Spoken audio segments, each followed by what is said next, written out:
And I am not able to see. But I am not able to see where is. Uh, so can you just stop share and open presentation and then share? We are live also. Okay, okay.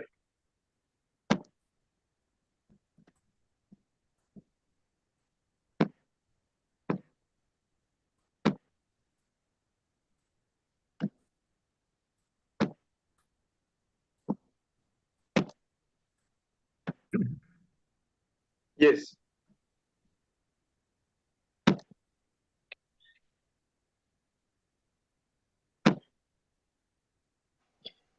Good evening, everybody. Respected seniors and my dear colleagues. I, Dr. Anil Shah, President for Maharashtra chapter, welcome all of you to this wonderful series of webinar that is A to Z of manual small incision cataract surgery. Today is episode 16, part 3, and the title for today's episode is Tailored Strategy for SICS and Nucleus Handling, Exploring Varied Approach, a Nucleus Management Technique.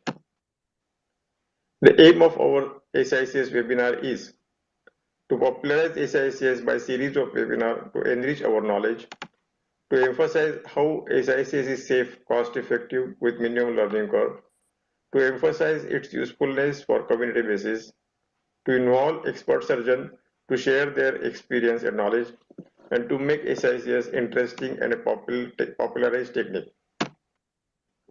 Here are some important remarks. Precision is not just a goal in SICS, it is a journey tailored to approach each patient's unique need. Nucleus may vary, but commitment to precision and care remains constant. Tailored techniques are not just the method, they are reflection of surgeons' dedication to the excellence. The success of SIS is rooted in tailoring each step to the patient, ensuring precision at every turn. Here are some photographs which are showing nucleus management technique optimizing surgical success. For this webinar, we have chairpersons Dr. Prakash Marathi, Dr. Suchata Chahande, Dr. Jennifer Basevomit, and the speaker for this webinar, Tailored Strategy for SICS and Nucleus Handling, Exploring Various Approaches. We have speakers who are expert in their field with the best of their knowledge and experience, Dr. Jagannath Boramani, Dr. Sundar Ram Shetty, and Dr. Rakesh Sakya. And to discuss this topic, who will argue and debate the dialogue, we have expert discussion Dr. Sudipta Ghosh, Dr. Gonzalo Zara, Dr. Lopsing Setim, and Dr. Preeti Kamdar. And to preside over a webinar, making the discussion enjoyable and effective, we have moderator Dr. Neeta Dodwar and Dr. Kimaya Chauhan. I am really thankful to all the speakers, delegate, faculty member for sparing their valuable time and making this webinar a wonderful episode. Thank you. Thank you very much. I will hand over to Dr. Neeta. Thank you very much, sir. A very good evening and warm welcome to one and all. It's my pleasure and honor to moderate today's session with my co-moderator, Dr. Kimaya Chauhan. We have our founder chairman, Dr. Amulya Sahu, under whose able leadership our ISMSICS is flying high and its educational activities are going all over the national and also the international conferences. Sir, I welcome you and I invite you to address today's gathering with your inspirational words. Dr. Sahu, sir. So thank you all. And Dr. Anil Shah and his team is doing a wonderful job. I think it is streamlining things in a very meticulous way. And I'll take this opportunity to announce that we have been having a zonal meetings and you'll be hearing about it, you must be seeing our flyers. So East Zone, we have completed the West Zone meeting. It was highly successful. Then now the East Zone is going in a big way. We have crossed registration more than 100. And So now the South Zone is going very big, and Mohan Rajan and Nivian, they are taking into the next level. So similarly in the Central Zone also, Purendra Vasin and Premchandani and O.P. Agrawal, they are doing a great job. And in North, this thing, Rustogi and Karamjit, they are also doing a good job. This kind of planning will deep root the SICS training. As you all know, the SICS is the art of cataract surgery. It is more skillful, and all of us should learn it. And thank you for your good words and kind words, Nita. And all of you are pillars of this society.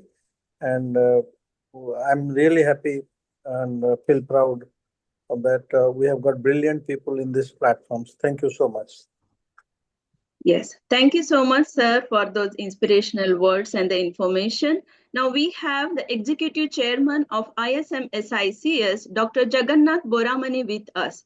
So I welcome and request sir to say a few words for this webinar. Yeah, thank you, Dr. Nita. Kudos to the Maharashtra chapter of ISMSICS, especially Dr. Anil Shah, Dr. Prakash Marathe. Successively, they are conducting webinars after webinars. The series is called A to Z, and I think over a period of 1.5 years, they have conducted this successfully. And they are approaching almost the Z of A to Z.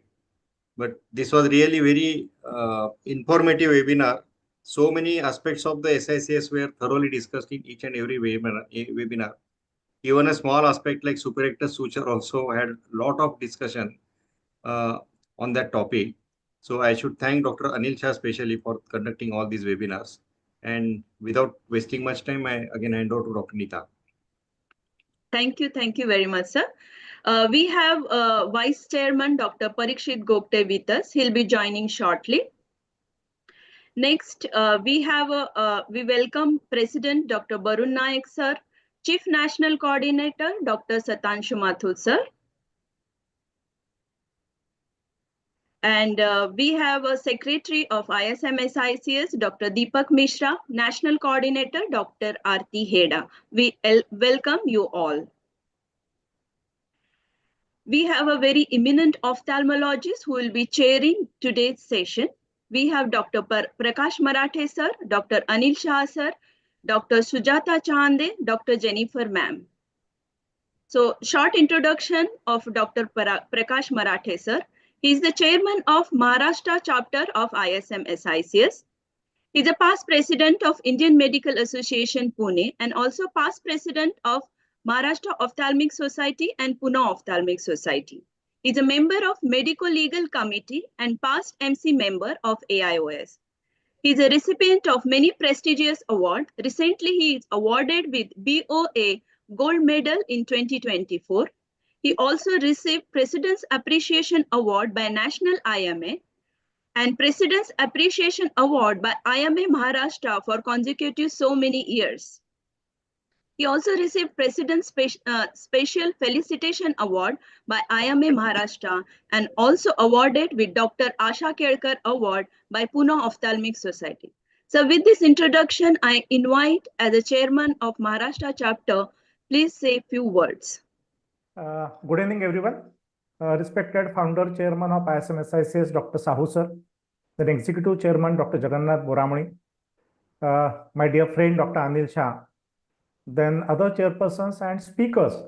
I think Dr. Rakesh Shaka is there, Dr. Jagannath Boramani, and Dr. Shetty, and all the discussants and dear colleagues. I think this particular series of A to Z in ISMSICS started by our friend Dr. Anil Shah. He has covered almost everything about SICS, and this is the great syllabus, like university designs for it. Just now, Dr. Boramani said that probably we will be reaching up to Z. But what I am saying, it is not Z. After Z, there is alpha, beta, gamma. So probably we will be covering alpha, beta, gamma of SICS also. So it is a great series, and definitely all the participants will be benefited by this. All the sessions are there on YouTube. And this is the great learning experience for youngsters, beginners, as well as the seniors. And with this, I wish all the success and I welcome on behalf of ISMSICS Maharashtra chapter as chairman to all of you. Thank you so much. Thank you, Marathe sir, for those kind words. And now we have Dr. Anil Shah as a chairperson for today's webinar. He is into private practice since 1986 in Nandurbar. He has many research to his credit. He has innovated snare for MSICS and was awarded by MOS. Also the large foldable IOL for MSICS. He has modified intracystic implant for DCR. And he has published many books and articles. To name a few, Manual FECO, MSICS, Best Out of West, Master Guide for MSICS, Oculoplasty Made Easy, an article for snare which was published in AIOS journal. He has demonstrated his innovative surgical skills not only on the national platform but as well as the international conferences also, and presented papers and his research work at various conferences at different levels. With this introduction, sir, I welcome and thank you for being a chairperson for today's webinar. He's already spoken. If you want to say a few words here, sir. Oh, thank you very much. We can continue. Yeah. So next we have Dr. Sujata Chande. She is a professor and HOD JJMC and JJ Group of Hospital. She is an anterior segment surgeon with a special interest in pediatric ophthalmology. She has a teaching experience of more than 2 decades. Her special interest in the work ramp for a social cause like AIDS champions and cancer patients. And she is the first title holder for Lokmat Doc Walk Mrs. Medico in 2019. And also the Lokmat Woman Achiever 2020, and finalist for Glam Doc Maharashtra in 2023. Welcome, Dr. Sujata. So we have next chairperson, Dr. Jennifer ma'am. She is a former advisor of ophthalmology and director health services of Government of Meghalaya.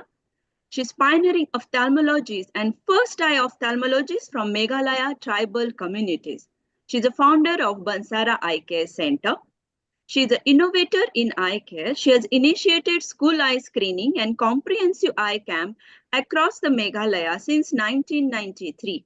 She is also founder of BSc Optometry courses in Northeast India. She is a recipient of Path Thogan Sangma Award, Eye Health Hero Award, Lifetime Achievement Award from ISAC, WHO Fellowships. She is also director of Bansara Institute of Ophthalmic Sciences, Shillong.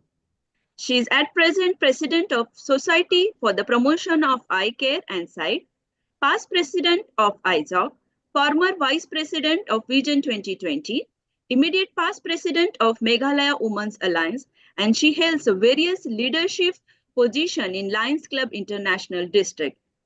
So with this introduction, we welcome you, ma'am, for the chairing today's session. So with me, my co-moderator, Dr. Kimya Chavan, a short introduction. She's a consultant at Chavan Hospital, Mumbai. She's into private practice for more than 2 decades. She has completed her MSICS and FECO from Lions Lab Miraj Hospital. She's worked there as a live surgical trainer for MSICS and FECO. She has conducted many surgical camps as an activity of the trust. She is also core committee member of ISMSICS, and mainly she's coordinating online teaching program on MSICS. Joint Secretary of Women's Wing ISMSICS and advisor for YOSI ISMSICS. She's a lead instructor for simulation-based cataract surgery, Help Me See. This is important for all the simulation surgery. Definitely anyone who wants to contact her for a simulation-based surgical training, she can contact. And also the invited faculty for the wet lab training for the instruction courses throughout the national and the international platform.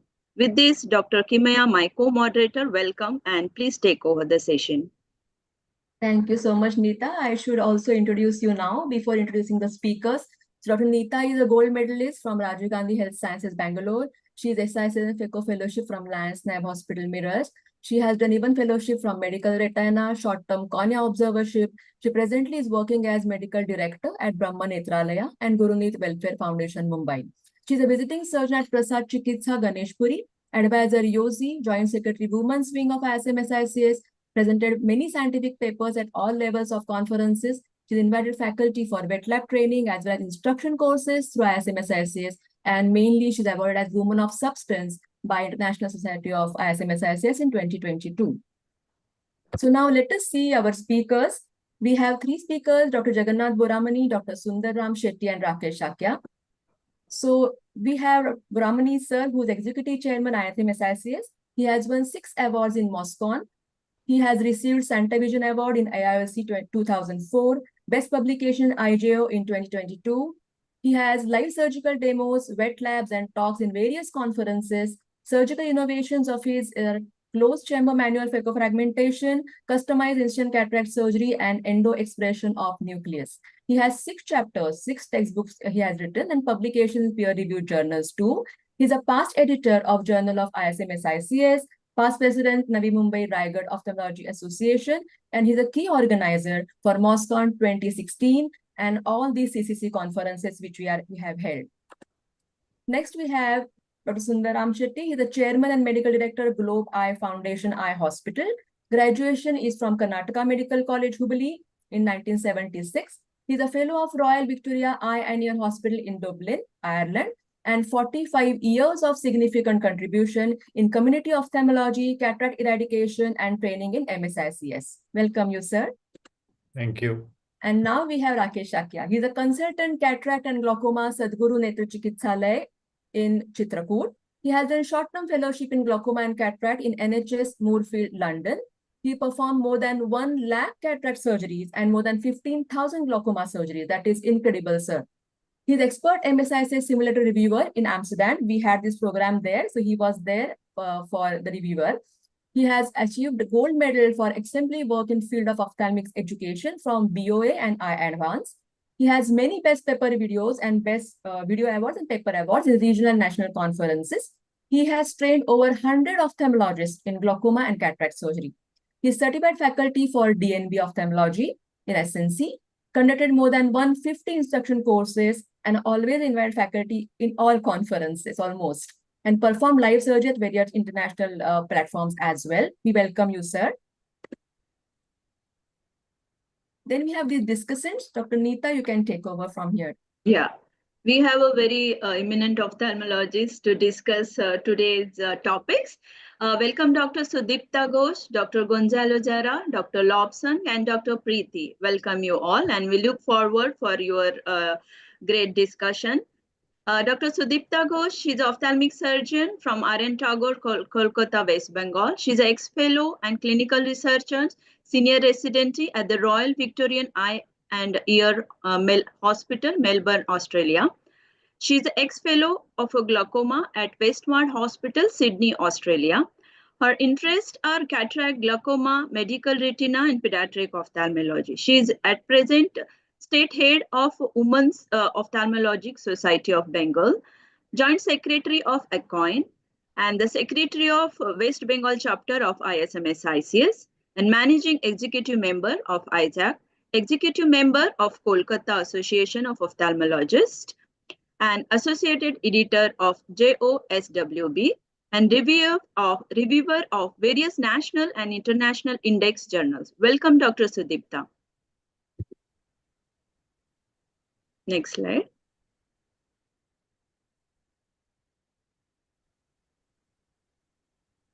Next slide, please.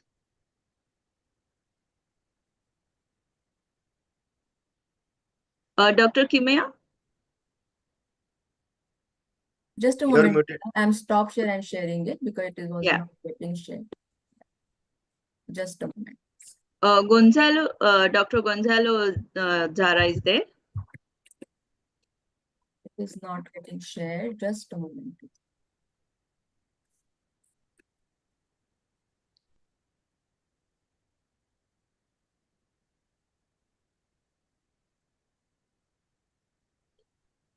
Maybe I will share it again. Just a moment.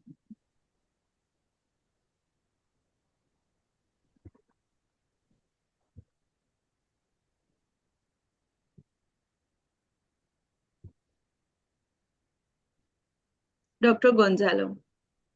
Yes, Nita.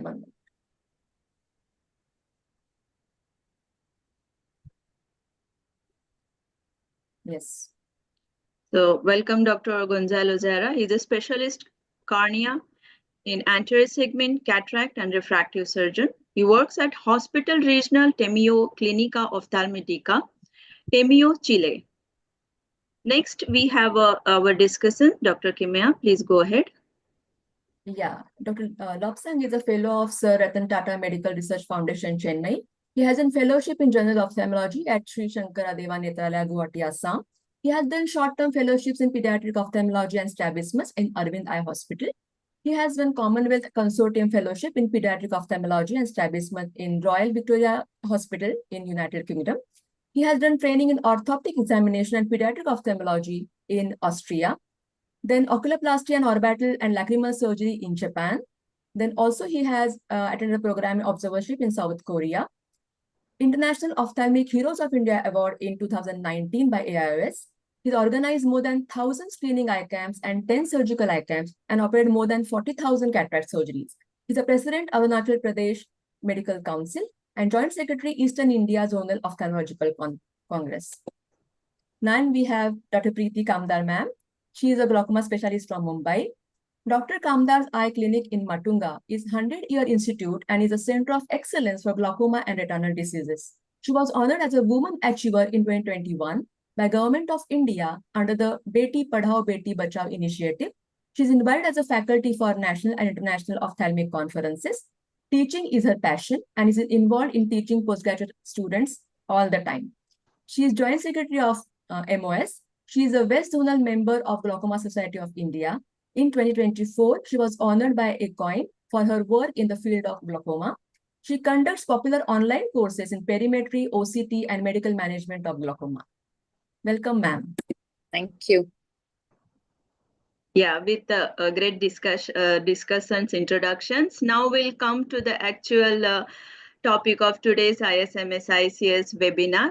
We'll start with our first topic. I invite Dr. Boramani sir to start his presentation on closed chamber manual phaco-fragmentation.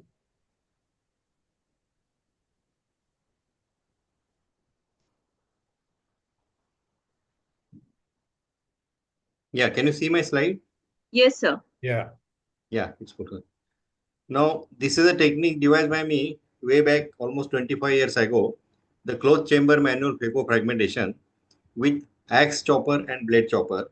Now, because of this technique, I got Santivision Award in All India Ophthalmological Society, as well as many awards in the state conference.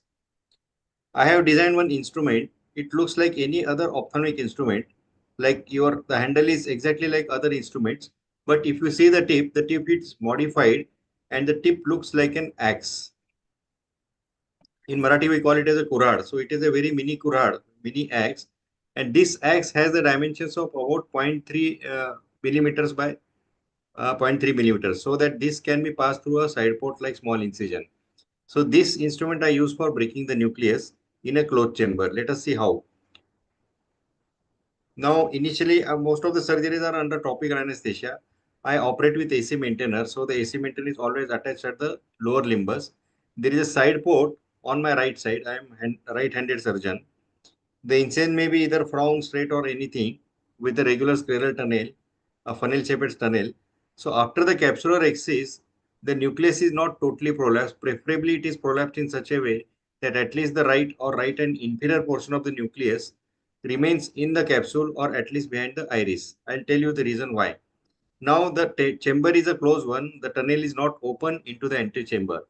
Initially with the MVR blade, you have a very small opening in the antechamber through the tunnel, but not in the center. It is on the left side.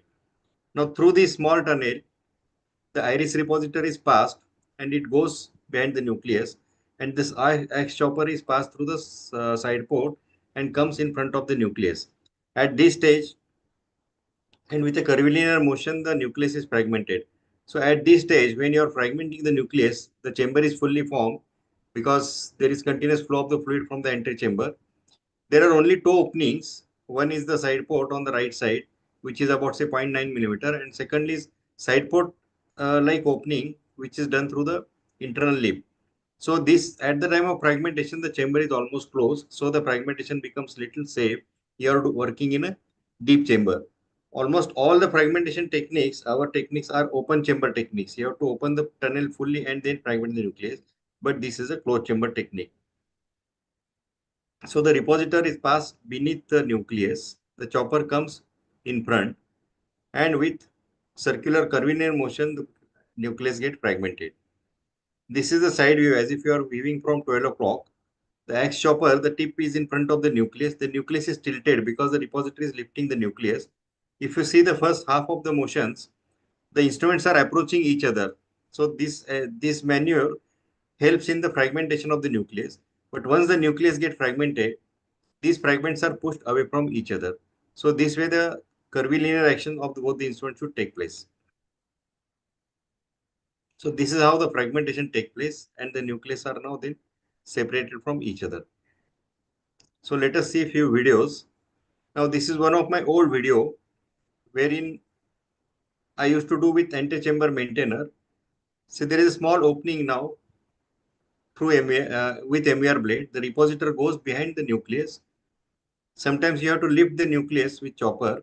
The right side of the nucleus is preferably behind the iris so that during the maneuvering also the corneal touch is minimized. And once the fragmentation takes place, like a Blumenthal technique, now the chamber is open only after the fragmentation. Before fragmentation, chamber is not open. So the keratome passes through the same opening on the left side and the chamber is open. And on the nucleus is now delivered. The fragments are delivered over the sheets glide. Now delivering the fragments over sheets glide is comparatively difficult procedure or maybe risky procedure. Sometimes I also burn my fingers because what happens, the fluids continuously start coming out and the nucleus doesn't, the fragment, they don't effectively block the scleral tunnel.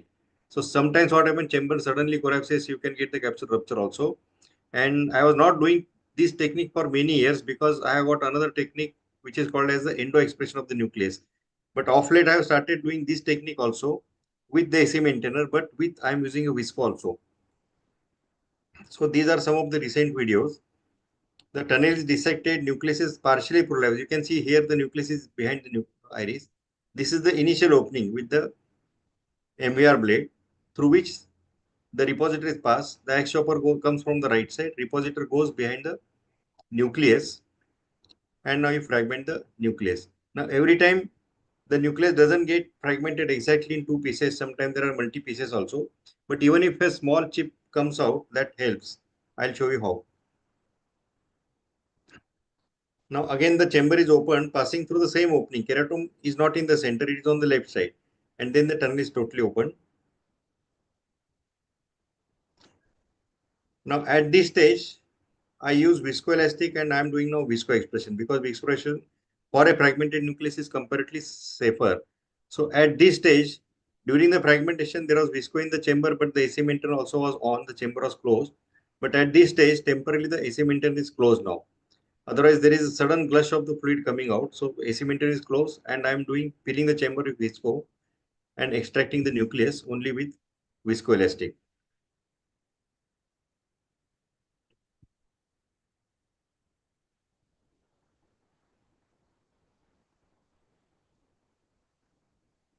Yeah.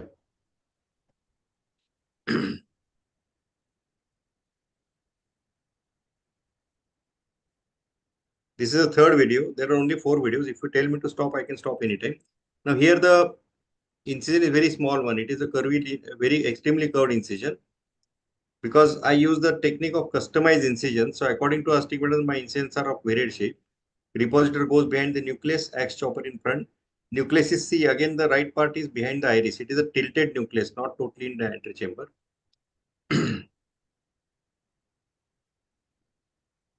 So after the fragmentation, again the chamber is filled with viscoelastic. You first make the internal incision. Keratome passes through that opening and again complete the incision.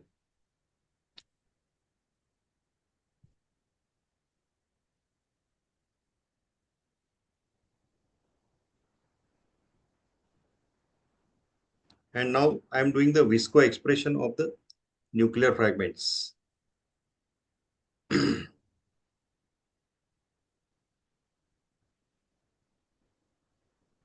Now this is quite hard nucleus because of late I have started using glow eye, so you don't feel the density of the nucleus. But this is the see what happens for my endo expression. Immediately my assistant gives keratomy in the hand.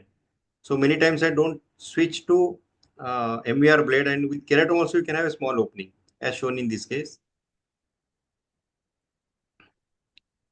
This is a hard leathery cataract. So hard leathery cataract, sometimes it is difficult to fragment and you may not get equal fragments. Sometimes one chip is very small, but that doesn't matter.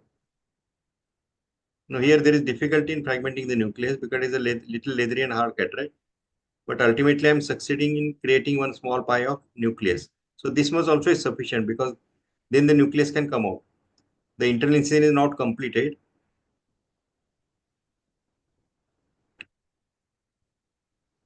So after the nuclear delivery, again I continue my procedure with AC maintainer on. Now here I am doing visco expression, but one piece is very small and is not able to come out. Now here I resort to my technique of endo expression, which is pushing of the nucleus from inside out using a Sensky hook.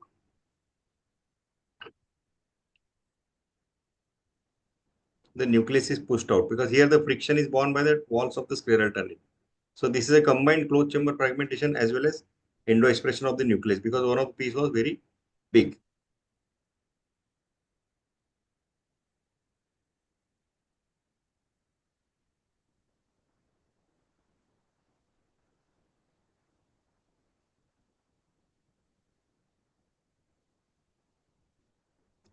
This is another instrument designed by me. This is called as a blade chopper.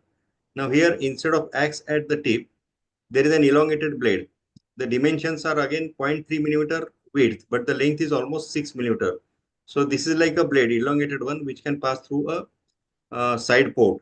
So this looks like exactly like a vastara. We call it the barber's vastara in Marathi. So this also helps in fragmenting the nucleus. So I either use axe chopper or blade chopper. That's all from my side. Thank you very much. Thank you very much, Dr. Boramani sir, for that innovative and informative videos. So I think many of us will start getting the queries for this. So Anil Shah sir, should we take the discussion now after each talk? Each talk. Yeah, after all the talks. After all the talk. So you, yes sir, be ready. We'll have a lot of questions for you. So I invite our next speaker, Dr. Sundaram Shetty sir. His topic will be my technique of phaco-fracture in MSICS.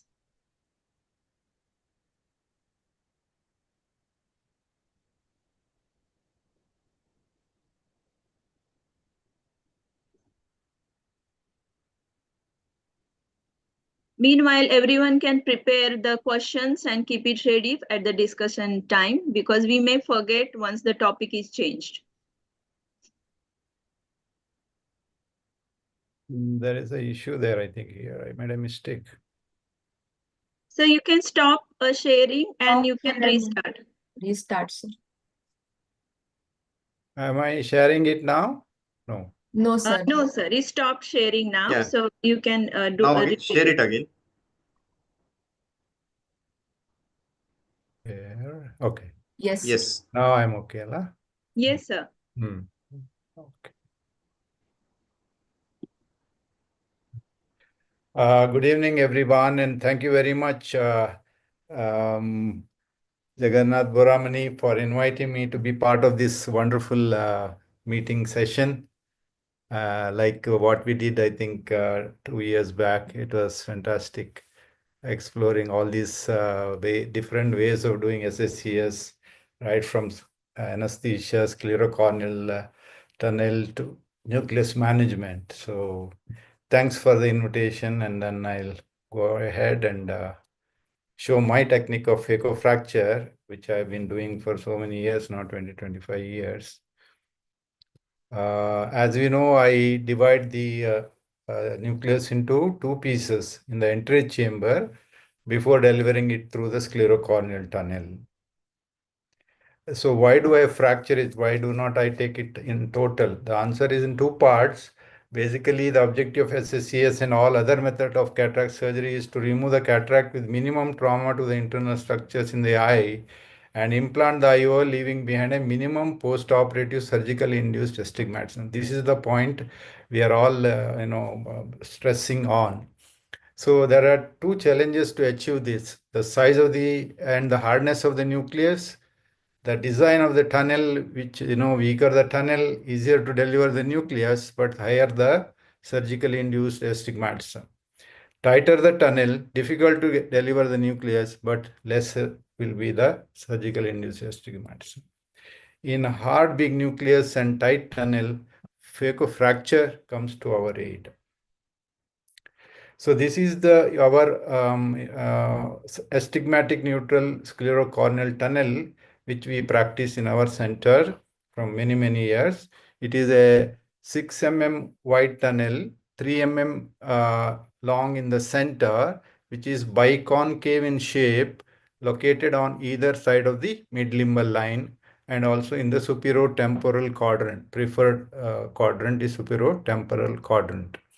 This with the two parallel pillars. So this gives us the tightest tunnel of 6 mm, which is astigmatically neutral, meaning about 0.5 and less amount of astigmatism that it produces.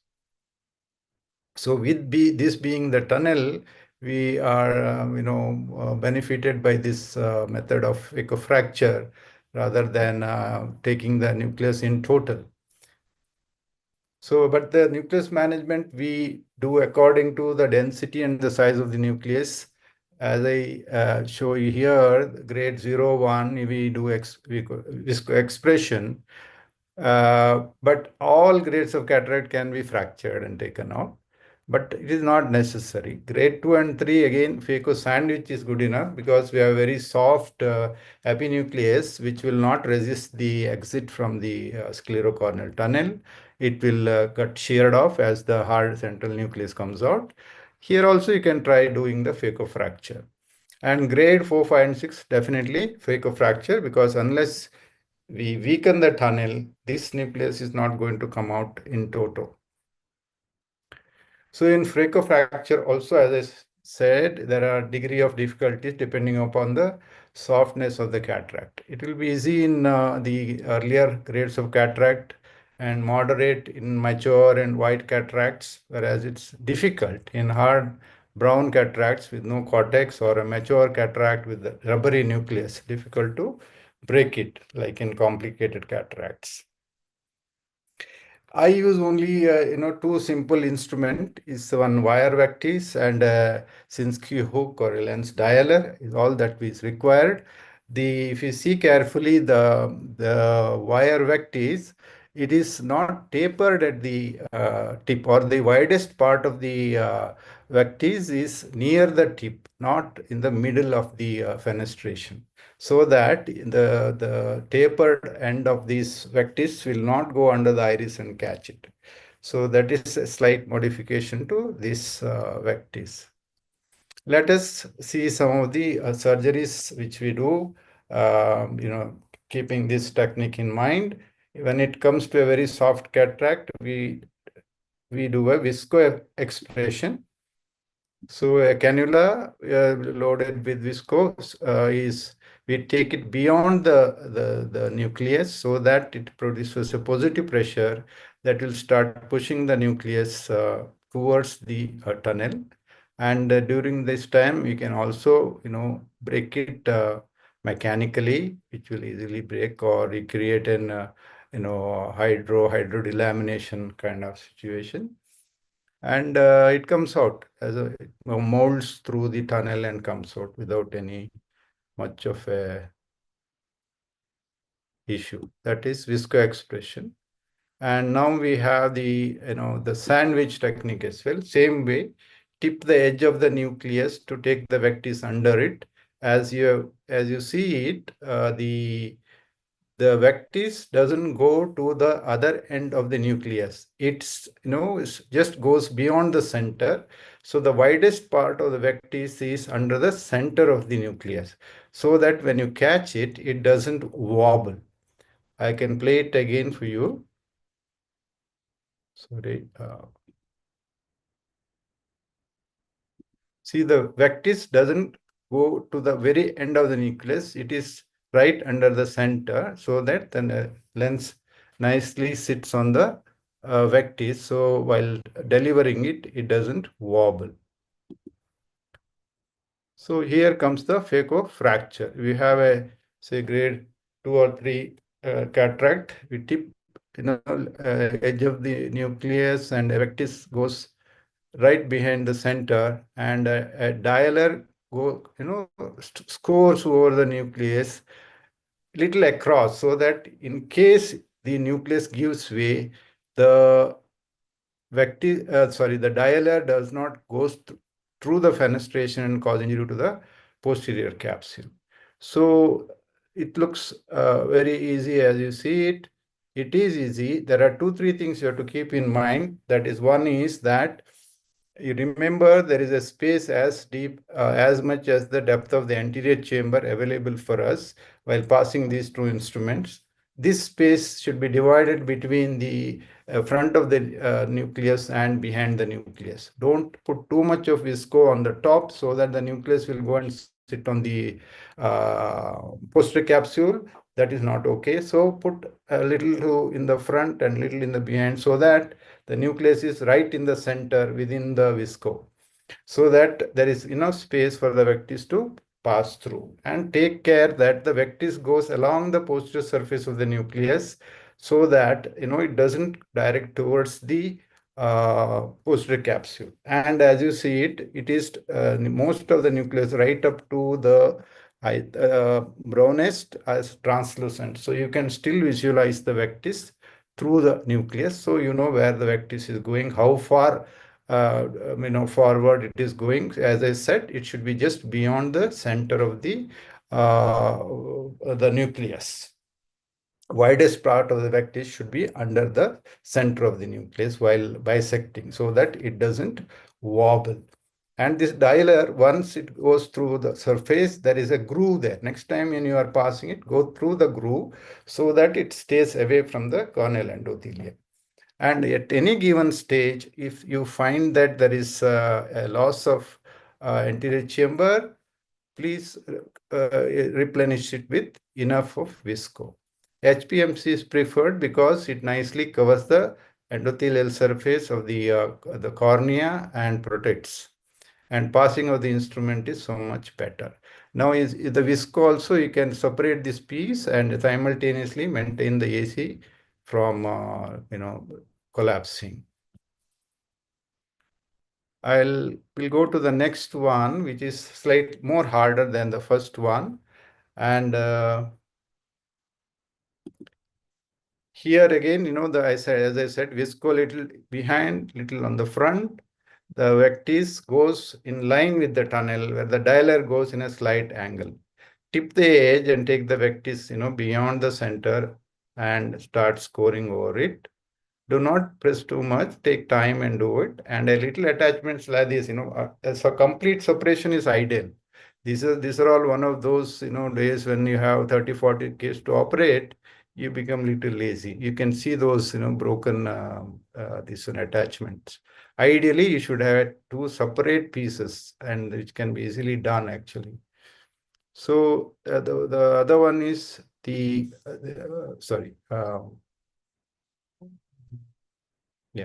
no problem. You can have a look again. So the vectis and the dialer go in a slight angle. Vectis is in line with the tunnel, whereas the dialer goes in an angle.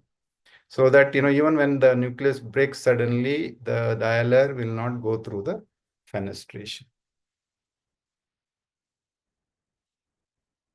And always replenish before removing the end. Also push it down a little away from the corneal endothelium, and then pass the dialer, so that you don't injure the endothelium. This is the last one. This one is the hardest of the brown cataract. It can also be broken, but it not be so easy. We do half of the cracking on this side. Visco again, push it away from the corneal endothelium, rotate it nicely, and then do it from the other side. even then it will not break fully. So now we can take two instruments like the dialer and the iris repositor, and we can split it and separate the two pieces totally. So that's important. Otherwise, the trailing one will be, creating some havoc when you are pulling the first piece. It can go down and, damage the posterior capsule also. So this is as simple as that, and you can do any number of surgeries without getting fatigued. So complications and management, as we say, sandwich technique is being very popular. All that can happen in sandwich technique can happen in fracture also. Endothelial injury is the one thing that all our beginners will encounter. So important thing is to keep the space between the endothelial surface and the nucleus. And while passing the dialer, make sure that there is enough space. As I said, do not inject too much visco behind the nucleus, and the nucleus will come and abut onto the endothelium, which we do not want. And then in that no space area, you try to pass any instrument, it will cause serious injury to the endothelium. And as I said, HPMC is more preferable. It creates a nice coating on the endothelium. Descendants membrane detachment, usually, or the tear can happen in the tunnel area. If this nucleus gets stuck there in the tunnel and we try to push it back, do not push it back as Brahmani's technique showed. Try to deliver it out with the help of the side port and a ISMSICS hook rather than push it back. So, and of course, management is maybe on another occasion we'll discuss that.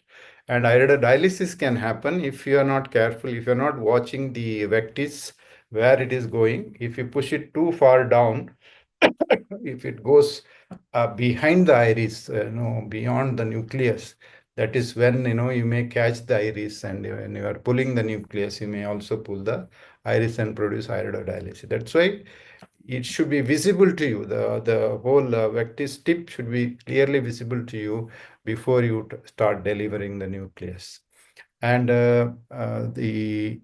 while making the breaking, I would say it is like it's more of a cracking. You have to remember the structure of the nucleus, wherein it is the radial grooves are there, suture lines are there.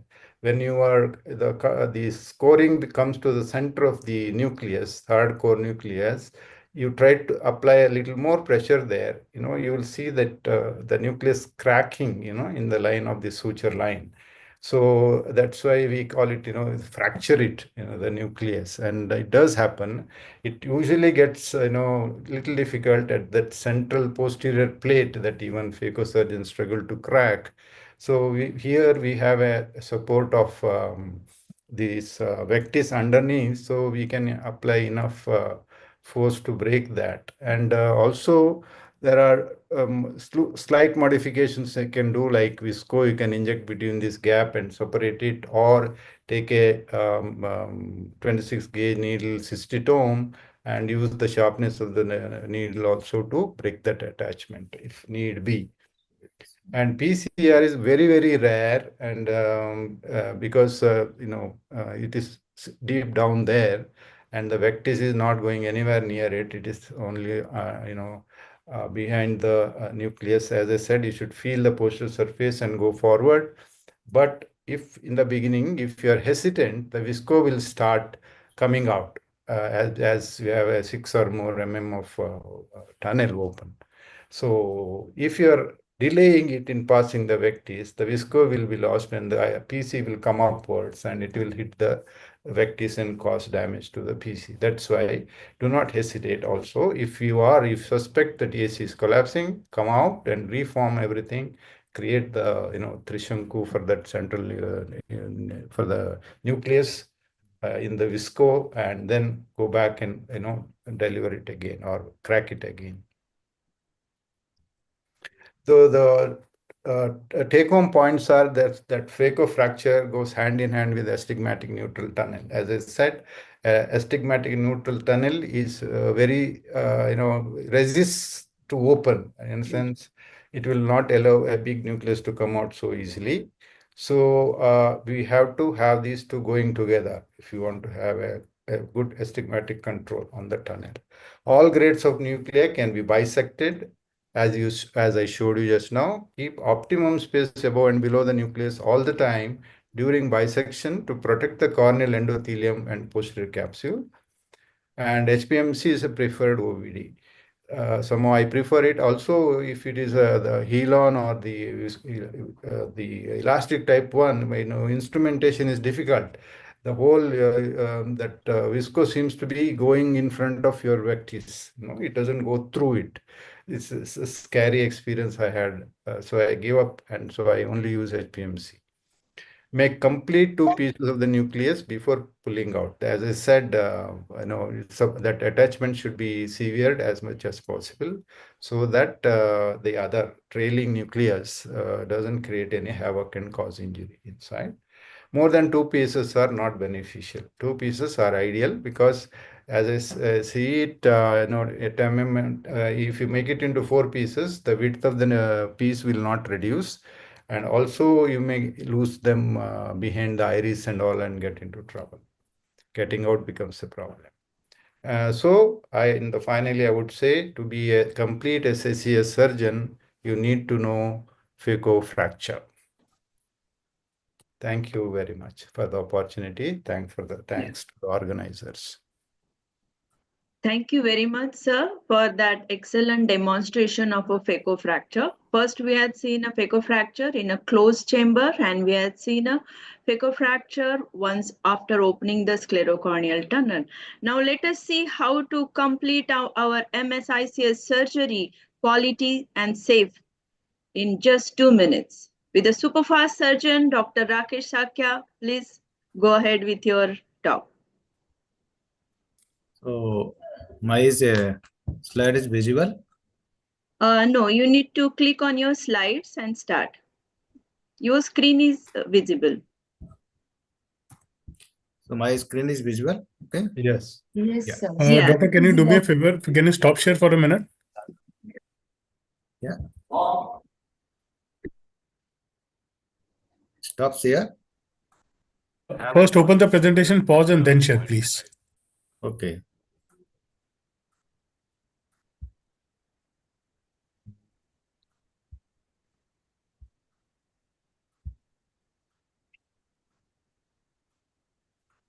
It's now okay?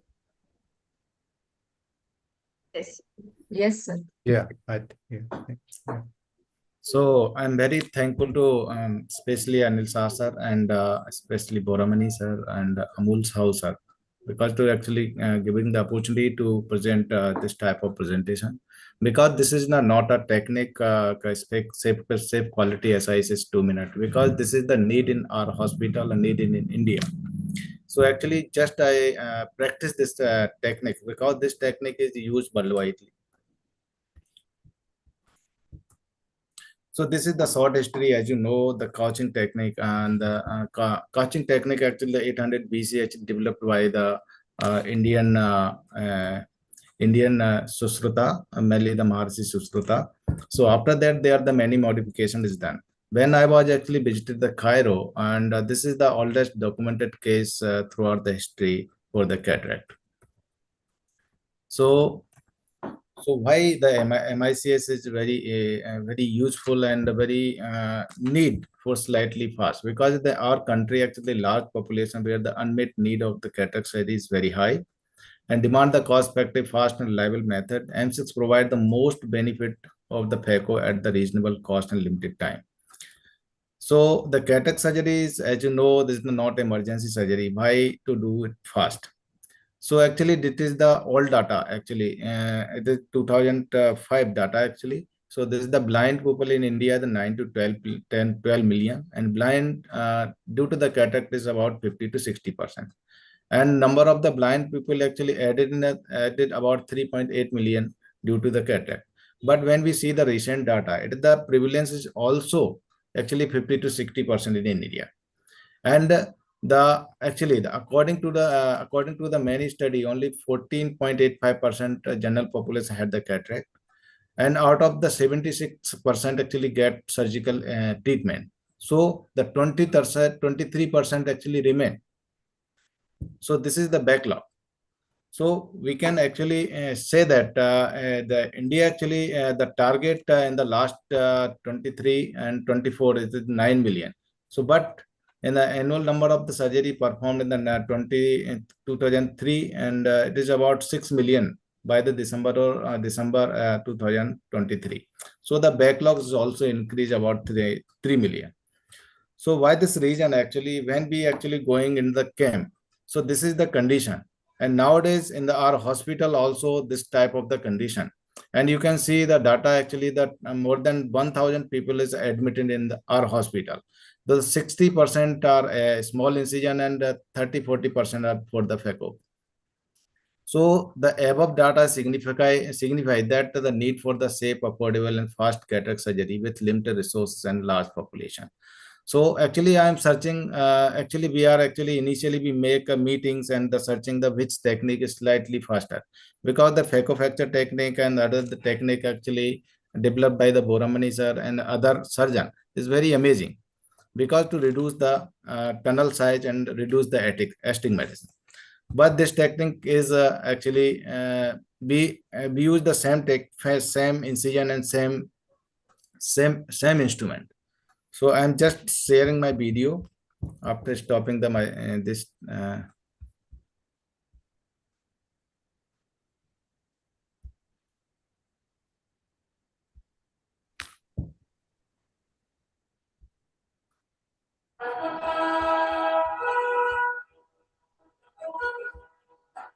Video is running or not? No, sir. Video is not running. We can see your Close the screen presentation opening. and then start sharing. Stop and start. Stop Okay. and Open it first and then share. Okay, so open this first.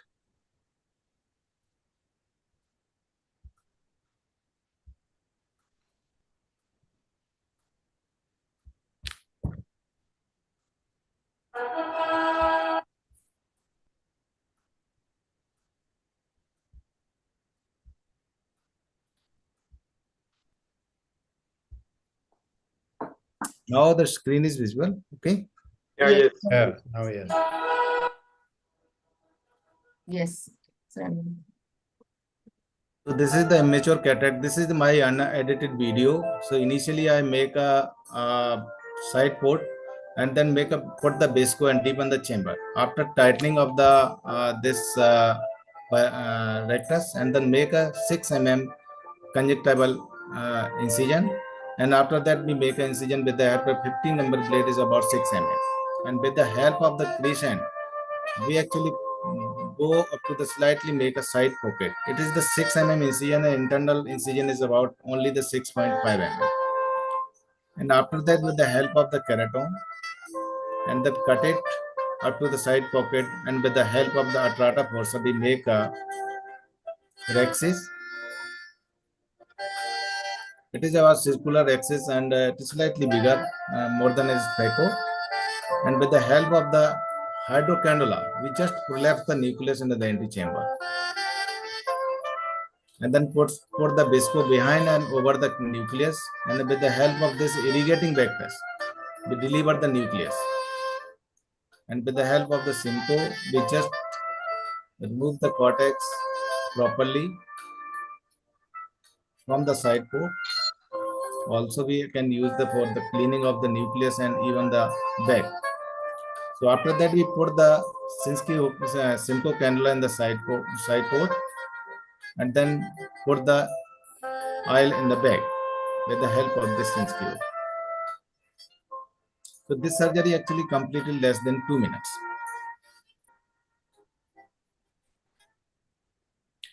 So this is the another case. It's slightly intermittent type of cataract, because this nucleus also doesn't have the much adhesion to the back. So why this region we follow the same technique, and then we make a tunnel is about only the 6 mm. And with the help of the crescent, so actually I'm not strict to do the SICS surgery in the two minutes. We can take a slightly 1 more minute actually when you actually do the some challenging cases.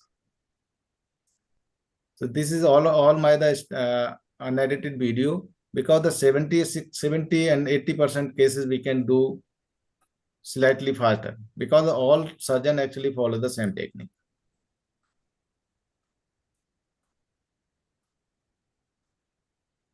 And this case is the very hydrosection is not required. So by this region, put the base core behind it and over it, the nucleus, and then with the help of irrigating bacteria, just deliver the nucleus, you can see, and remove the cortex with the help of Simpo. Sometimes the cortex is very adhere and not remove it. In this,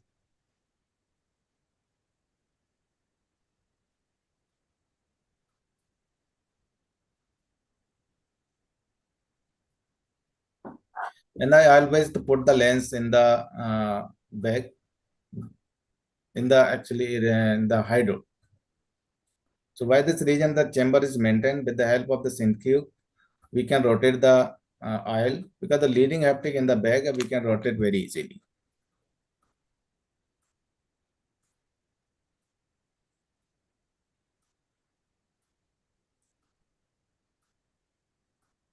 And put the decadent injections in the tunnel, so we can report the nucleus. So again, just I going to share again my slides.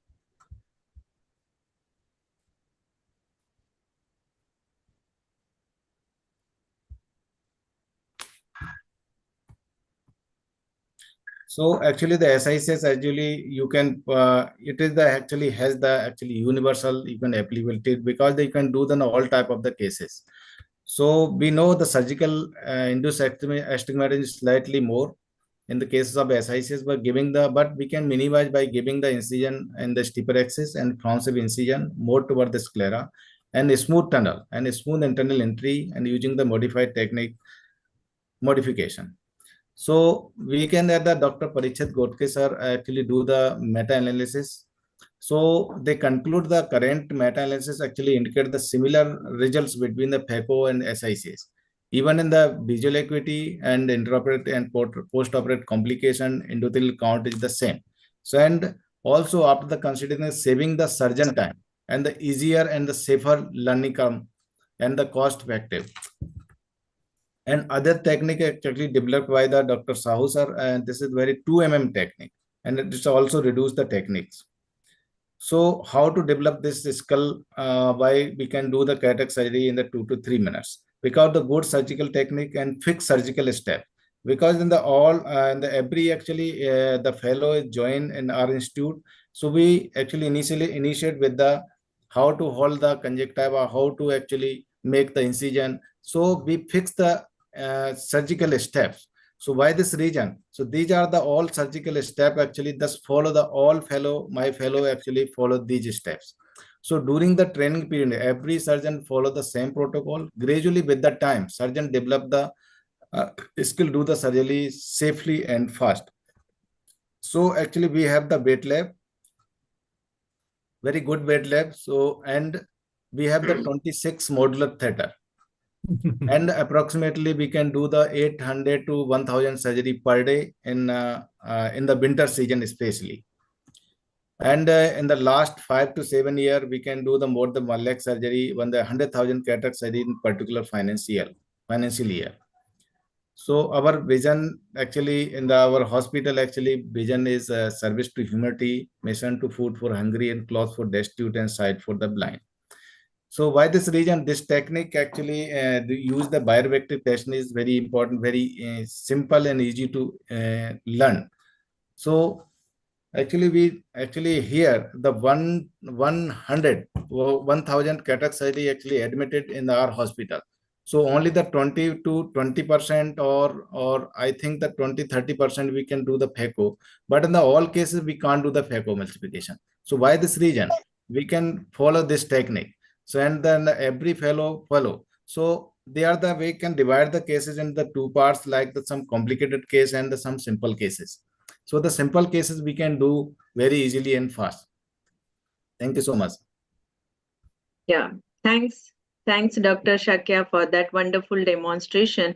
Definitely, it is not for the invoice surgeon, but yes, once you are experienced with your slowly improving your surgical skills, you can definitely aim for 2 to 3 safe and quality SICS. Now, I hand over to Dr. Kimaya for the further discussion on each topic. Thank you, Dr. Neeta. And we had excellent presentations today. And now the forum is open for discussion. So may I invite Dr. Preeti for her comments and her inputs. I mean, the surgeries were wonderful, and each of the surgeon is experienced. And I think all three of them have, the goddess Saraswati or the goddess of surgery, on their hands. So having said that, the first two talks which related to fracture, the principle is that you have to have two instruments, one instrument to stabilize the nucleus and the second instrument to score and cut the nucleus. So in Dr. Boramani's technique, yes, the chances of losing viscoelastic are very less because he does it in a closed chamber. In the second one, where you're using the vectis, you have to ensure two things. One is, or in both the techniques, one is that the AC should be fully formed. Your SICS tunnel should be perfect. Third is when you're putting the instrument behind the lens, it should be visible. If you lose sight of the instrument which is going to stabilize the nucleus, then you have to withdraw it, make sure you pass it again, fill the chamber. So that is the first principle.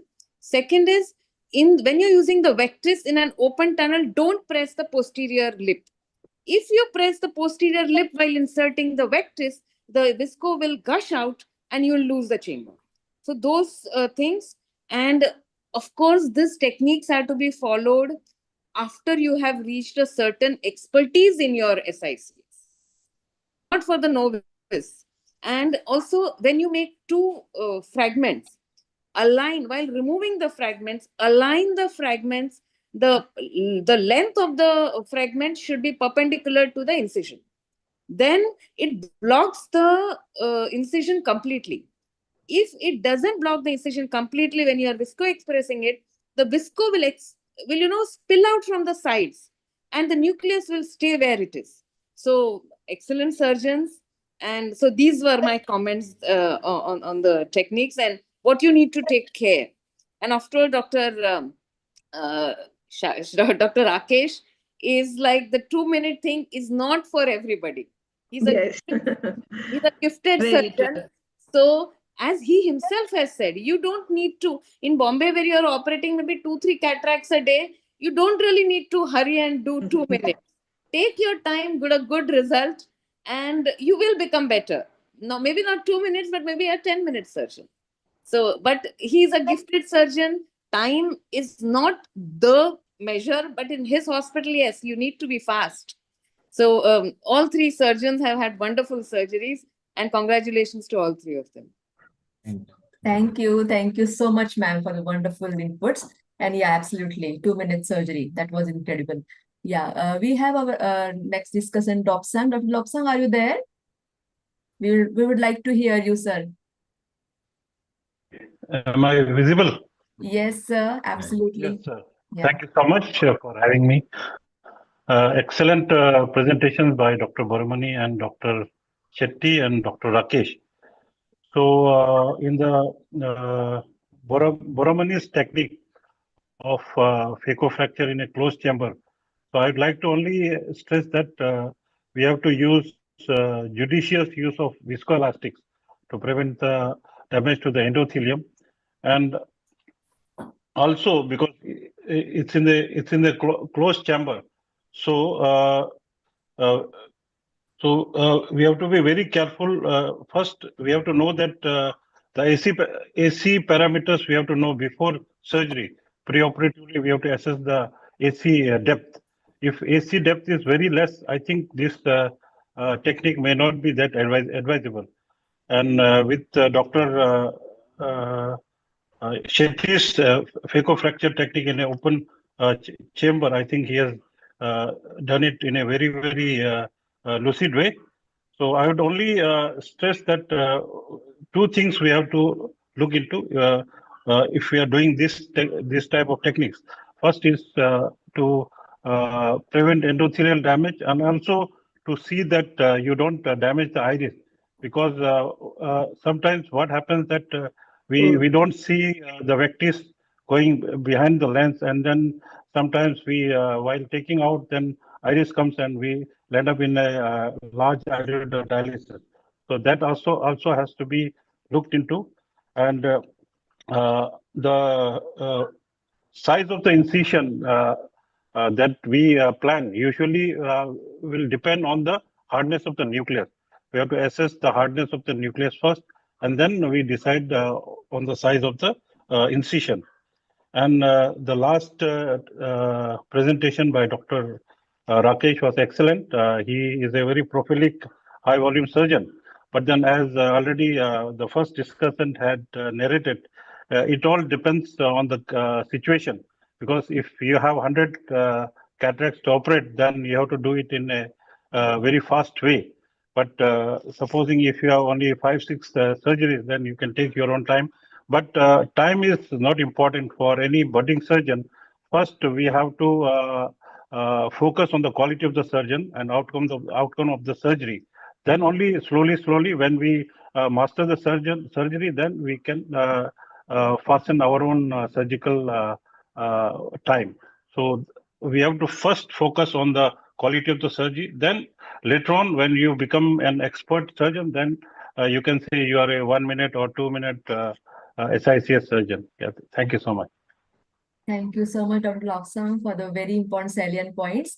Anyone present here want to have any inputs or any discussion you want to take part, you can just, give us your feedback.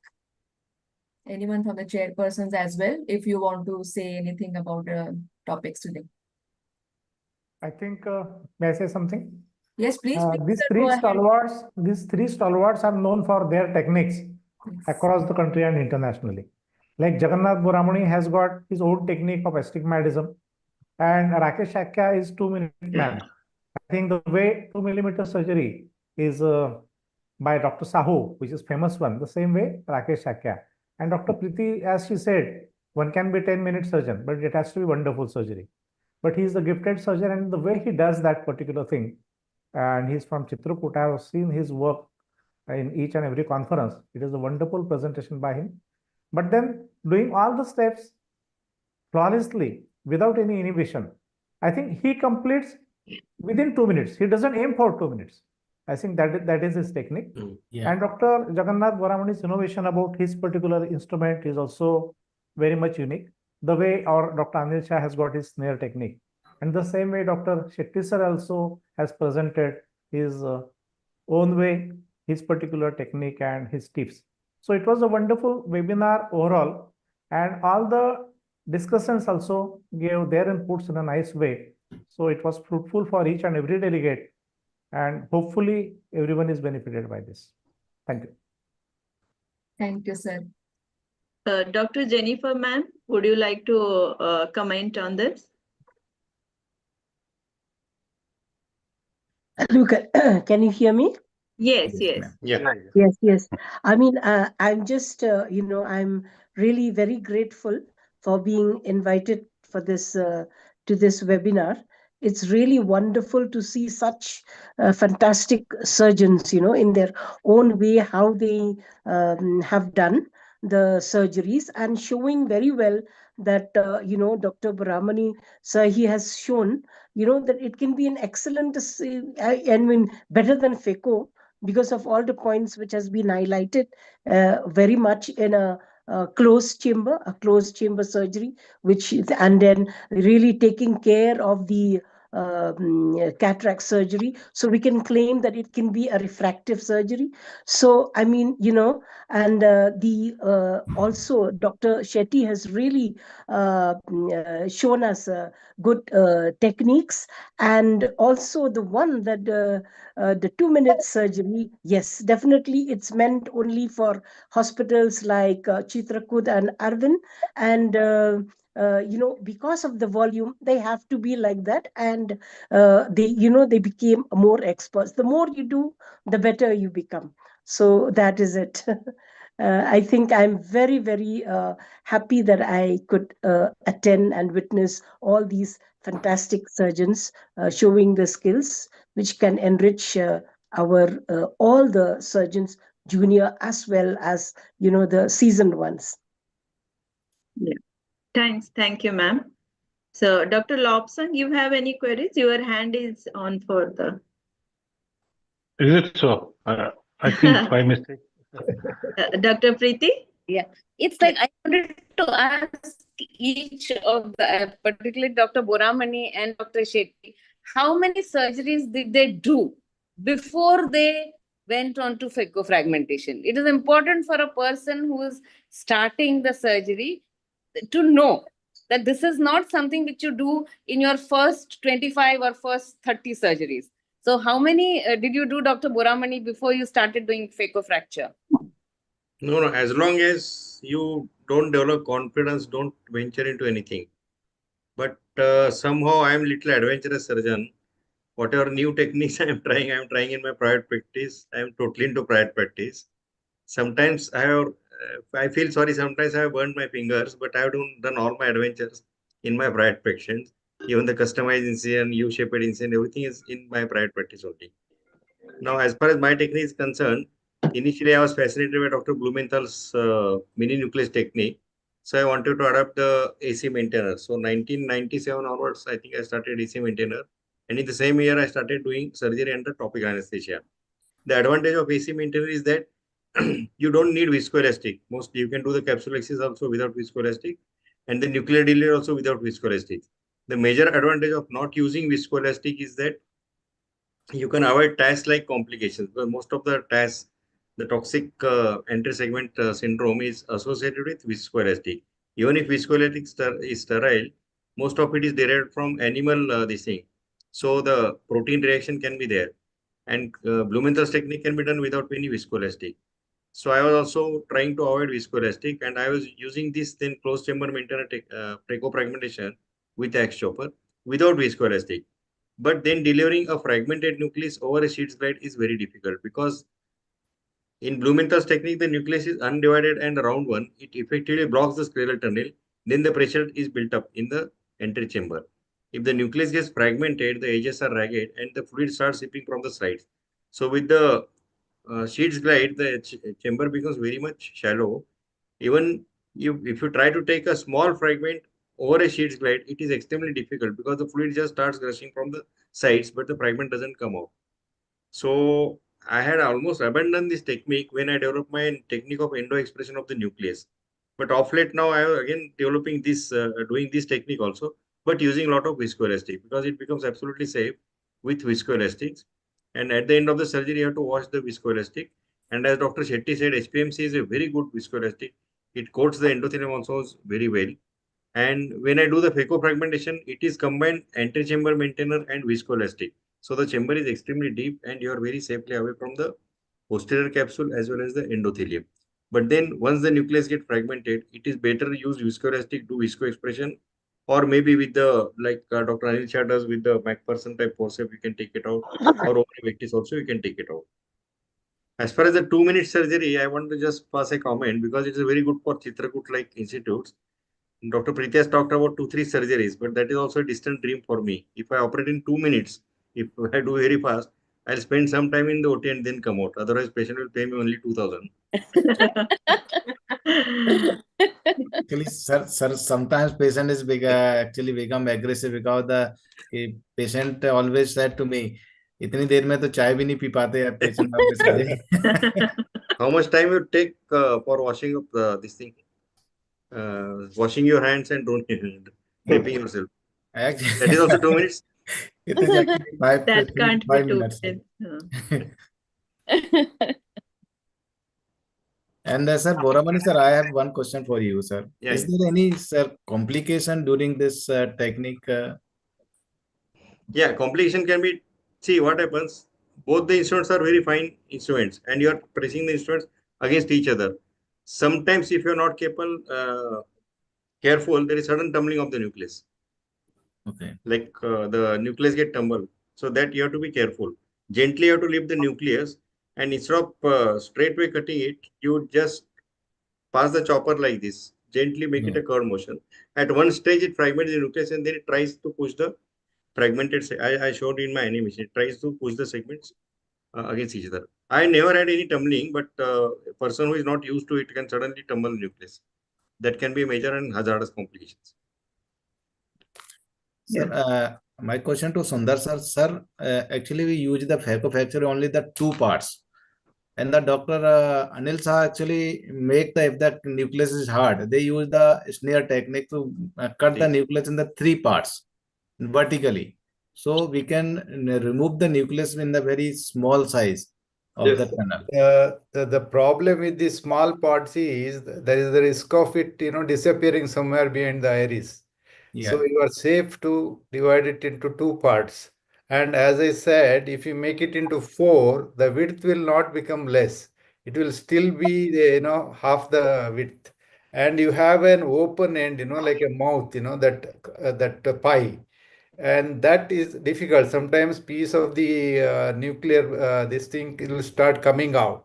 And if it will go and hide somewhere behind the iris, you will have a lot of problem. So we are better off dividing it into two. No, but Dr. Anil Shah's four parts are not four quadrants like a phaco. It is There are three. two vertical cuts. Yeah. Yeah. That is, you see, that's why I said I insist on having a 6 mm tunnel, because I do not like to make it smaller than that and lose the advantage of using a rigid lens. And my 6 mm tunnel is already refined and perfected, and it is astigmatic neutral. So let me enjoy this, the width of 6 mm, and in that any nucleus which is divided into two can easily pass through. So there is no issue for me. And as who asked, Kami asked me, did you practice after so many cases? Actually, what happened was when I saw this SSCS first done somewhere in late 90s, it was a fake of fracture I saw. I thought that is the way to be done, So I trained myself right from the beginning how to do a fake of fracture. So, and I became a trainer. My even a 2-week training program for my fellows, I used to teach them phaco fracture. Basically, it is the density of the nucleus that will decide how much you will struggle. And grade 1 to nucleus, sometimes our fellows accidentally break it into two when they hold it too tight, with the pressing against each other like the vectis and the dialer.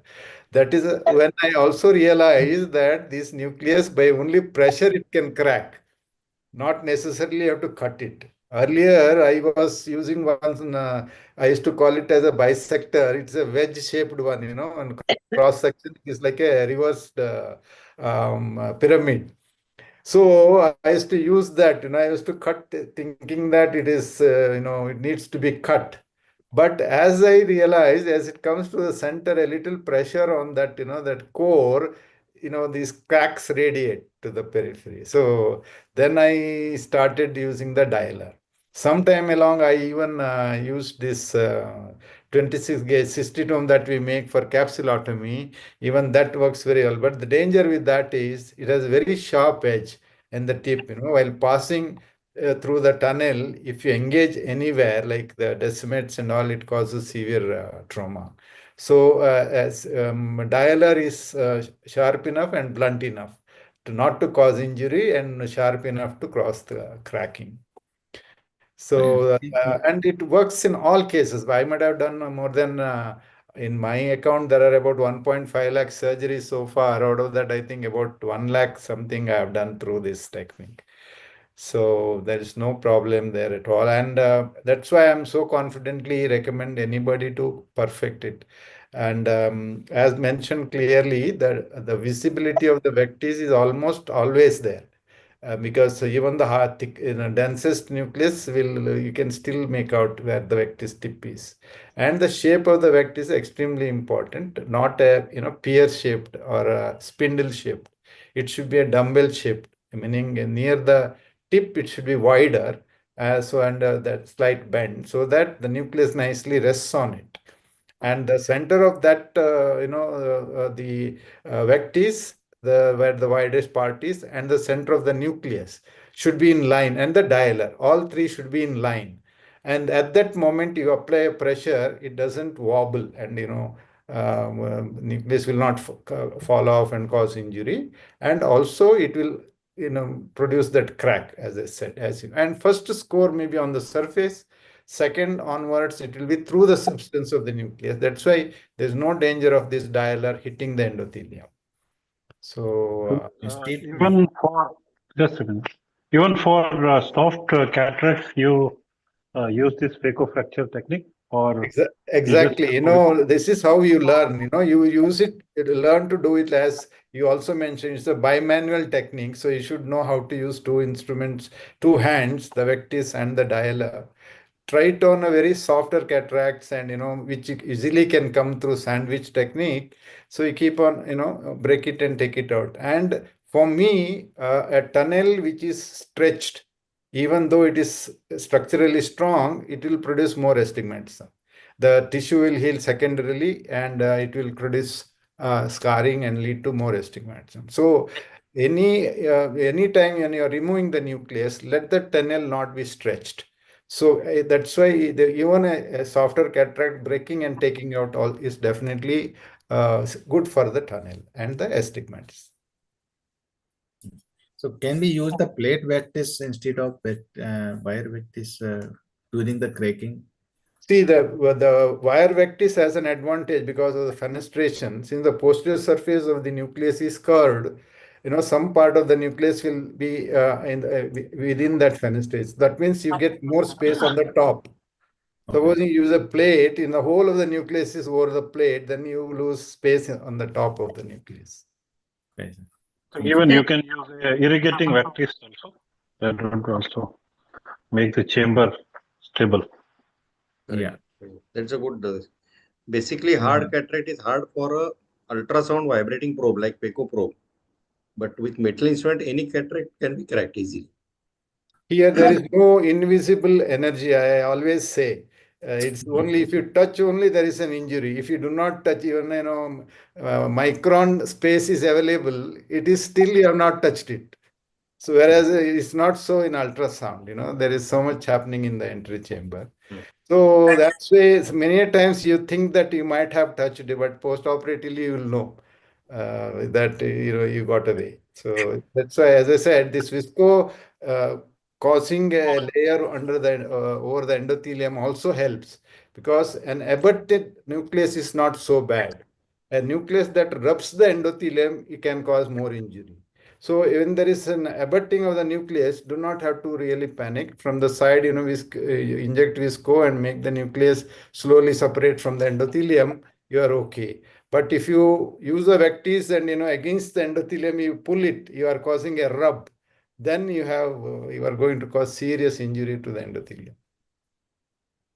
Sometimes in the hard cataract, actually, we doesn't have the space to crack the nucleus. So yeah, that's what I showed. No, that you have to go only halfway and make this thing. And as same point, if you while splitting, you saw it extends, along that sutural line. So you can go through the substance of the nucleus, and with the two instruments, you can yank it and crack it. The last part is that plate, posterior plate. You have to take these two instruments little deeper into the substance. Otherwise, it will open like a book. It will open and close, and still that hinge will remain. So you have to take it down a little bit to the center of the nucleus, and then in like a Caesar fashion, you can open it. Then it gives way. That hinge will give up. And Amol Sahu sir also is here, so we can discuss. We can just give some points of your technique or 2 mm. See what I was hearing, we are all delivering the goods. We are not. How many of us have done research on these things? We are now performing the research platform. I think all high volume surgeons must do a lot of research. I am doing this, I am doing that is not enough, because the world is not going to value us for that. So everything has to be standardized. If I'm doing this technique, these are my standards. This is the way it has to be done. This is the way I have done so many. Preeti was asking how much time, how much surgery one has to do before goes for fracture. Not less than 500 cases. The beginners cannot just understand how to hold the vectis, how to pressurize the lens. All these things is beyond them. So there, in I think your case, Rakesh, they can do a good incision and deliver it totally. So that way they should start with before they go venture into fracture, and 2 millimeter is definitely not for beginners at all. That is has to be done by people masters. That's why I'm focusing on training the masters to move into 2 millimeter, because the world is going to look up to you for that. Not that because we can do a volume surgery, but quality surgery, all of you who have reached this stage where mastery totally, they must move into something which is people will appreciate. Yeah, we are doing it. And 2 millimeter is a concept which the mathematically also proved it is right. And so luckily, I've got somebody who really keen, and Nirutpanna. She has put say PMMA lens in 2 millimeter. She has done endothelial counts and done a lot of research on this thing. With this thing, the foldable lens, directly lens, and then PMMA lens, everything she puts in 2 millimeter. So I think this is something where Rakesh and our big man from South, Sisu, is doing so much of things. So Sisu, they should do 2 millimeter and go to the world and tell about it. Yes. That is my aching. And as far as this Dr. Boramani's technique is concerned, it is definitely he tried something in the beginning, but I have telling him to redesign his instrument, because the spatula to hold the lens very difficult for anybody. And see, for him it is because he's a master. So for him and balancing things, but if he wants to repeat the same thing with the younger generation, it is not possible, because that instrument has to be designed properly now, and the concept is very good, but the holding part of the which is left hand, which what is balancing, has to be something different. I've been discussing with him to give something where the posterior side can stabilize the lens there. So something curved, something has to be given there instead of a straight thing, a middle curve which will hold the lens there, and the right hand can chop it. So those things, innovation is necessary, and he's working on it. We don't, he will find a way, because this concept has been there for a long time. So I wish, and he designs his instruments. But all of you, nice to see all of you believe in what you are doing, and next generation we have to pass on this thing with confidence, in not in comparison to FACO, but in consistent with FACO and coexist with FACO. This is the art form of cataract surgery. And every artist does it in a different way. So that is the beauty of these things. And other point is that when you are doing a FACO, you are handling the cornea, and long-term assessment, definitely it's not good. And as far as SICS is concerned, our results are superb. Next day you can't see any wound or anything. So these are things, I think we should tell with conviction, and in comparison with FACO, we have seen the results is excellent. So this is where I feel Rakesh and all. Rakesh, I am very interested that you should learn 2 millimeter, Yes, because with you, definitely, definitely. Yeah, uh, and present 2 minute, we have to, 2 millimeter surgery. Yeah. because Next time. we want the international people to see, and you can convince them with your experience and other things. So that will be something. And backup fragmentation and all these things, all of you should design and work minutely on the instruments, because definitely instruments hold the key. Not the concept is definitely wonderful.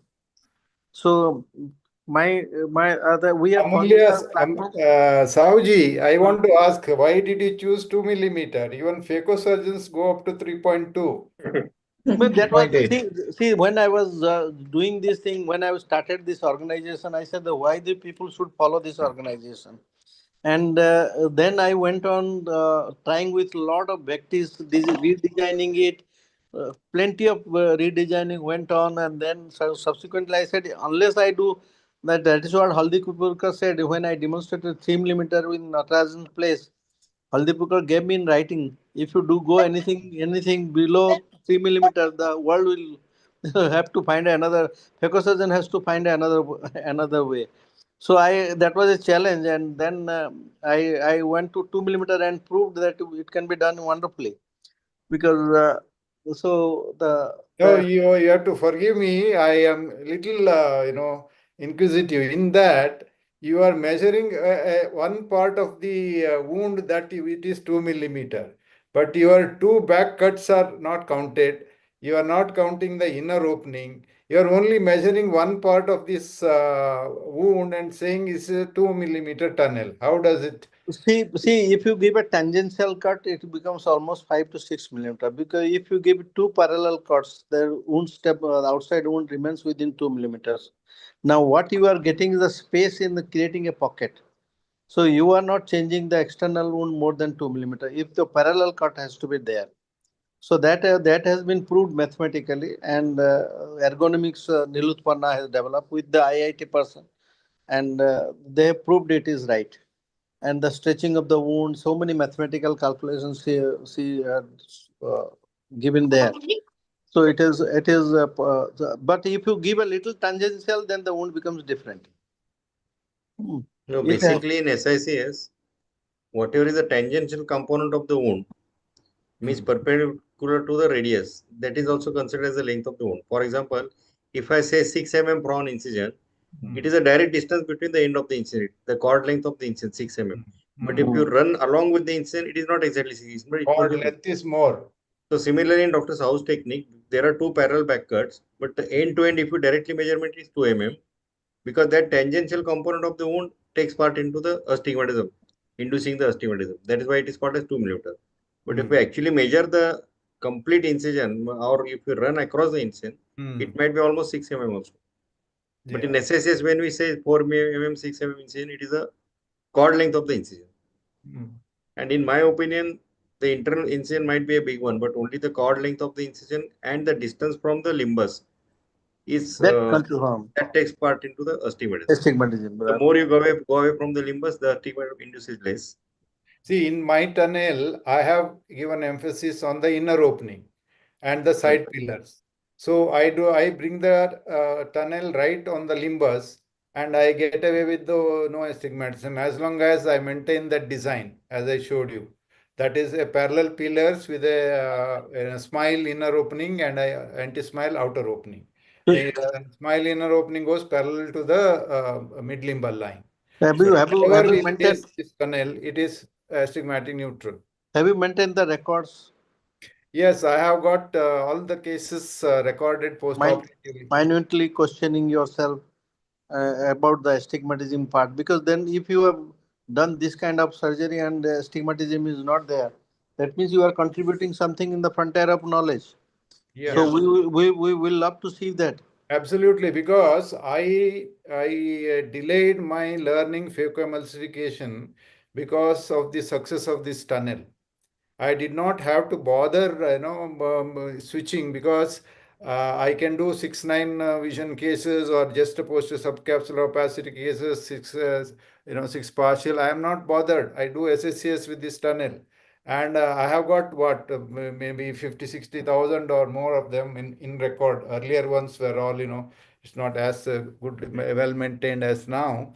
So we have a very good this thing, and it is, like we have. Why not give it for publication in our journal? Yeah, See, you have got a big team in your hospital, and our journal is now a index journal, the journal of ISMSICS. I have to, so you can do the get a retrospective topographer analysis. and show this. This kind of documentation is not there, but in terms of our autoref or refraction and That's right. post-operative, If that data is with you, corrected still it can be vision, published. that it is beyond doubt. If we ask our colleagues and my fellows who have trained more than about 200 surgeons, they swear by it. To the extent, if you go back and see, nobody talked about inner opening before. If you see any of the textbooks, they only talk about the outer opening or the lateral opening. And So, how, sir, I will. If your inner opening is contributing to astigmatism or not contributing, that how much you have focused on that part of it and seen that the hundreds of cases I have done with the inner opening like this, astigmatism and wound, whatever the outer incision is there, my inner opening, if it is 7 millimeter or 8 millimeter, is not contributing. Have you micro focused on that? If then it will be a huge contribution, I'm telling you. If you yeah, say I'll work on that surely, because I'm 100% sure of this.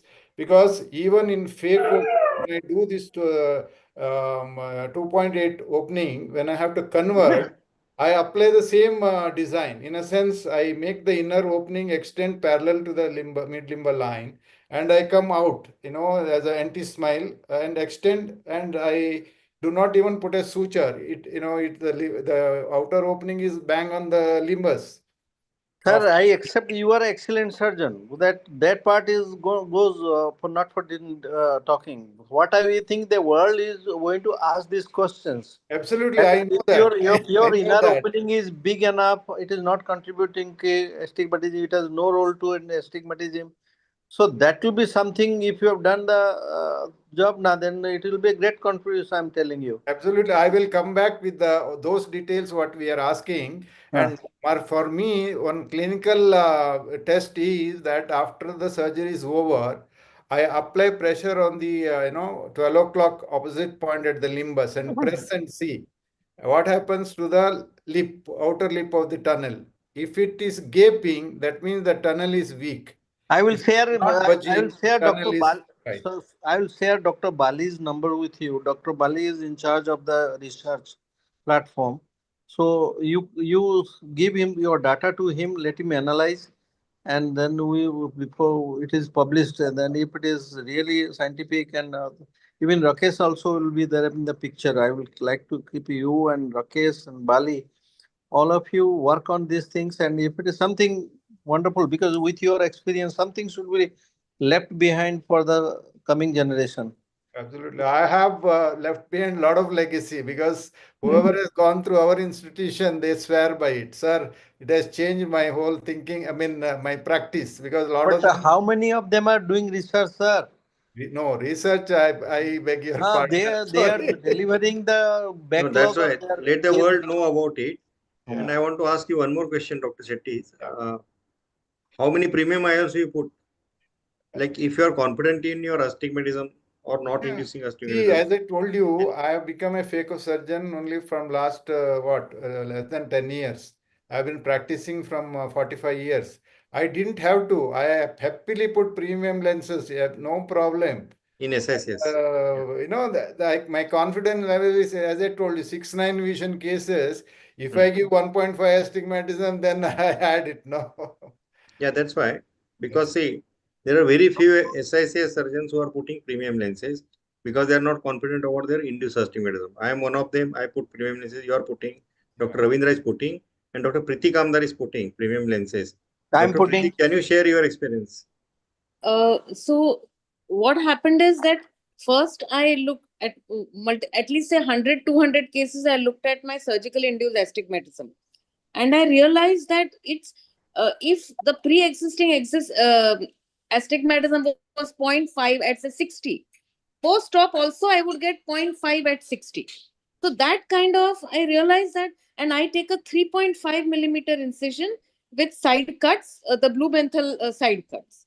So as you said, the cord length is 3.5, and the back cuts, if it is a hard cataract, grade 6 cataract, I increase the side cuts, but the length of the incision remains 3.5. So with that 3.5 and side cuts, I sort of realized that I'm getting very good pre-existing. I mean, I can point out how much astigmatism I can have. So then I started putting toric. I realized that with toric, I'm able to give 6/6 vision with. So even now, 0.75 cylinder at 90 degrees, I still put toric and I give 6/6 vision without, unaided vision. And after that, then I started using panoptics. panoptics, toric, panoptics. And I get six vision with that, sir.